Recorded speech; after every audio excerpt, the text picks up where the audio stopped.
আসসালামু আলাইকুম। আশা করি প্রিয় শিক্ষার্থীরা সকলেই ভালো আছো। অ্যান্ড প্রথমে কমেন্ট করে ফেলো যে তোমাদের বিগত পরীক্ষাগুলো কেমন হলো, আর আমাদের যে আমি যে ইম্পর্টেন্ট চ্যাপ্টারগুলো দিচ্ছি বা এগুলো কতটুকু কাজে লাগতেছে, বা আমাদের পেইড সাজেশনটা বেশি দেওয়া হয়, ফেসবুকে কম দেওয়া হয়, বাট এই সাবজেক্টের ফ্রি সাজেশনগুলো সব পাবলিক করা হবে ইনশাল্লাহ। যাদের লাগবে কমেন্ট করে ফেলো।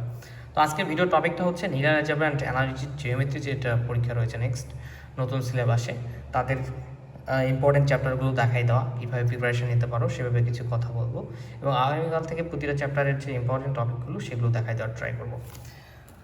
তো এখানে linear algebra and analytic geometry একটা বই মূলত, কিন্তু তিতাস প্রকাশনী বই বের করেছিল আসলে দুইটা, কারণ আগে দুইটা ছিল। তো লিনিয়ার অ্যালজেব্রার জন্য একটা আলাদা পার্ট, আর অ্যানালিটিক জিওমেট্রির জন্য একটা আলাদা পার্ট, ঠিক আছে? তো এটা অ্যানালিটিক, এটা লিনিয়ার অ্যালজেব্রা। তো এই দুইটা বই মিলেই কিন্তু একটা কোশ্চেন হবে, মানে তোমার 12টা প্রশ্ন আসবে, 8টা লিখতে হবে, ঠিক আছে? কেউ আবার কনফিউজড হয় না যেমন দুইটা আলাদা বই আলাদা পরীক্ষা, এরকম না। হাতে আছে, সময় আছে মাত্র 2 দিন, রাইট? 13 তারিখ আজকে, 14, 15, 16 দিন। তো এখানে যদি আমরা দুইটার সিলেবাস দেখি, তো তুমি দেখতে পারবা লিনিয়ার অ্যালজেব্রাতে টোটাল চ্যাপ্টার রয়েছে 5টা। কয়টা? 5টা। অ্যানালিটিক জিওমেট্রিতে যদি দেখো টোটাল চ্যাপ্টার রয়েছে 10টা। টোটাল তাহলে কত হলো? 15টা চ্যাপ্টার, রাইট?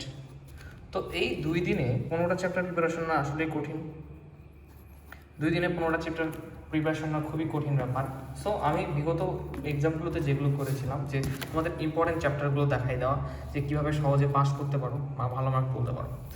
তো এই 15টা চ্যাপ্টার থেকে আমরা 9টা চ্যাপ্টার খুব ইম্পর্টেন্ট হিসেবে সিলেক্ট করার ট্রাই করেছি, বা আমি সিলেক্ট করেছি, যেগুলো থেকে ইনশাল্লাহ তোমাদের পরীক্ষায় প্রশ্ন আসবে। তো লিনিয়ার অ্যালজেব্রার কথা বলি, লিনিয়ার অ্যালজেব্রাটা থেকে 5টা চ্যাপ্টার থেকে 5টাই ইম্পর্টেন্ট বলে দিই, একটা কমাই দেবো। 5টা থেকেই প্রশ্ন আসার সম্ভাবনা রয়েছে। কয়টা?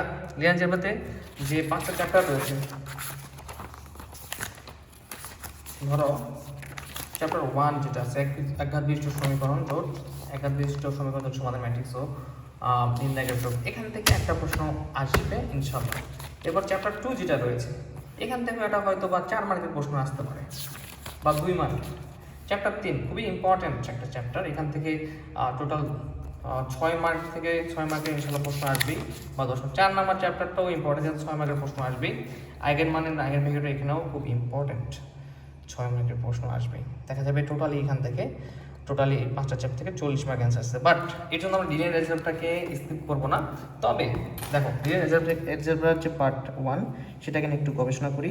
তো আমি যেটা চাচ্ছিলাম, তোমরা 1, 3, 4, 5 এই 4টা চ্যাপ্টার খুব ভালোভাবে আগে শেষ করো। এই 3 আর 4-এর অনেকগুলো পার্ট রয়েছে, তো এই 3 আর 4 থেকে প্রশ্নের পরিমাণটাও বেশি হবে। চ্যাপ্টার 1 থেকে দেখা গেল তুমি হয়তো বা 6 মার্ক পালা, চ্যাপ্টার 5 থেকে 6 মার্ক পালা, বা এরকম। কিন্তু এই দুটাতে যেটা হবে, 3 থেকেও দেখা যাবে 10 মার্কে আসতে পারে, 4 থেকেও 10 মার্কের টোটালি আসতে পারে প্রশ্ন, 2টা করে প্রশ্ন, ঠিক আছে? কারণ চ্যাপ্টারগুলো বড়।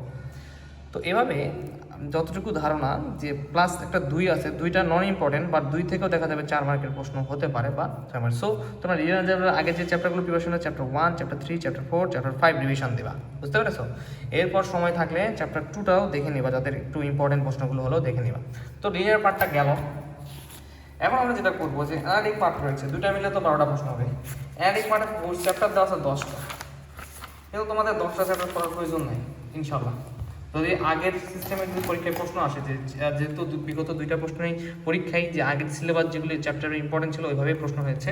তো অ্যানালিটিক জিওমেট্রি থেকে তোমরা সবচেয়ে বেশি প্রশ্ন কমন পাবা চ্যাপ্টার 1, চ্যাপ্টার 2, চ্যাপ্টার 3 থেকে ইনশাল্লাহ।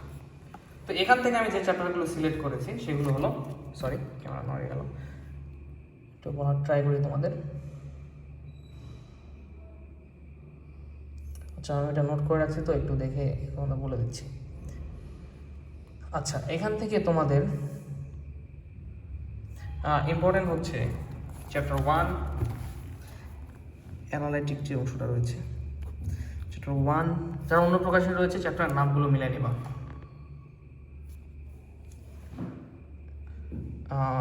আচ্ছা, চ্যাপ্টার 1, 2, 3, 6, 8, মানে একদম কম যারা পড়তে চাও, যারা চাও যে কোন চ্যাপ্টার পড়ে একটু যেন বেশি মার্ক কমন আসে, তাদের জন্য 1, 2, 3, 6, 8 এই পার্টের জন্য মাস্ট পড়া একদম খরচ। কোন কোন চ্যাপ্টার একটু দেখি আমরা।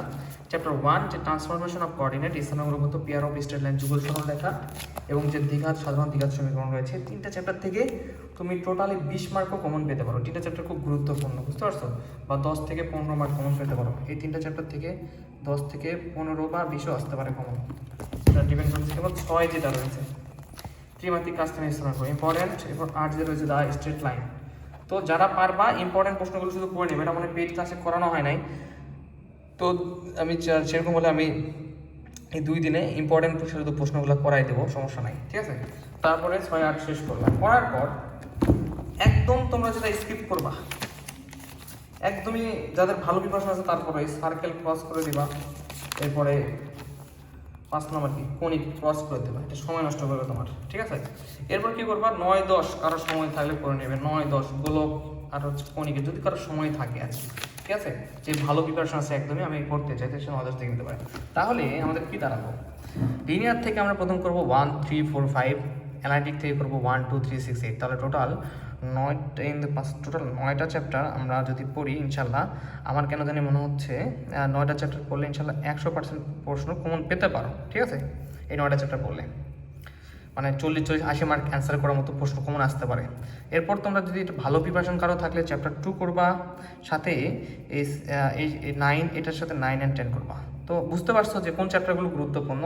আর এখান থেকে 1, 2, 3 টপ গুরুত্বপূর্ণ, এখান থেকে 3, 4 টপ গুরুত্বপূর্ণ, ঠিক আছে? 5 থেকেও প্রশ্ন থাকবে ইনশাল্লাহ, 1 থেকেও থাকবে, ঠিক আছে? কিন্তু 1, 5 আবার ইজি আছে, চাইলে 1, 5 আগে শেষ করতে পারো, এরপরে তোমরা হচ্ছে 3, 4 দেখতে পারো। এরপর এখানে 1, 2, 3 তো দেখতে হবে মাস্ট বি, কারণ এখান থেকে 3গুলো খুবই ইম্পর্টেন্ট, এগুলো থেকে পরীক্ষায় প্রশ্ন আসে। এরপর 6, 8টা শেষ করতে হবে। 8টা যাদের করা নাই স্কিপ করতে পারো, কারণ একটা প্রশ্ন আসে সাধারণত 6 থেকে 6 মার্কের প্রশ্ন আসবে, যাদের করা নাই স্কিপ করে বাকি চ্যাপ্টারগুলো দেখতে পারো ভালোভাবে। তো এই ছিল আজকের ইম্পর্টেন্ট চ্যাপ্টার সাজেশান। তো পরবর্তীতে আর সবচেয়ে ইম্পর্টেন্ট কথা, এখন পরীক্ষার সময় তোমাদের যেগুলো চ্যাপ্টার করা আছে সেগুলো বেশি বেশি করে পড়বা, নতুন করে করতে গিয়ে প্যারাই পড়ে যেও না, যতটুকু পারো করো। নতুন করে যদি মনে হয় যে করে মনে রাখতে পারো সেক্ষেত্রে করতে হবে ইম্পর্টেন্ট চ্যাপ্টারগুলো। তো এই চ্যাপ্টারগুলো আরেকটা কথা, লিনিয়ার ম্যাথমেটিক্সের মধ্যে যার এই ইম্পর্টেন্ট চ্যাপ্টারগুলো দেখালাম, এগুলোর মধ্যে যার যে চ্যাপ্টারগুলো করা আছে সেগুলো বেশি বেশি প্র্যাকটিস করো, আর বাকি নতুন করে যতটুকু পারো করার ট্রাই করো, ইনশাল্লাহ ভালো কিছু হবে। অ্যান্ড আরেকটা ব্যাপার যে তোমরা ভিডিওটা অবশ্যই শেয়ার দিবা, আর যাদের এটা ফ্রি ভিডিওগুলো দিয়ে দেওয়া হবে, আর যাদের আমাদের পেড ক্লাস প্রয়োজন 01767351308 এই নাম্বারে হোয়াটসঅ্যাপে নক দেবা। কেননা এই সাবজেক্টগুলো মেজর সাবজেক্ট শেষ হওয়ার পরে আজকে যে নন মেজর বিষয়গুলো সেগুলো কোর্স পারচেস করতে পারবা এবং পাশাপাশি সাজেশন নিতে পারবা, সেগুলোতে হিউজ সময় আছে, সেগুলো ইনশাল্লাহ ভালোভাবে ভিডিও ভালো পরীক্ষা দেওয়া যাবে। তো সবাইকে ধন্যবাদ। হোম টিউটর পিটিভি একাডেমির সাথে থাকো, আর একটা ভালো গোছানো গাইডলাইন হয়ে যাক, পড়ানো তোমাদের শুরু হয়ে যাক, আর কোন কোন টপিকগুলো ইম্পর্টেন্ট সেগুলো ধীরে ধীরে আমি আপলোড দিতে থাকবো। আসসালামু আলাইকুম।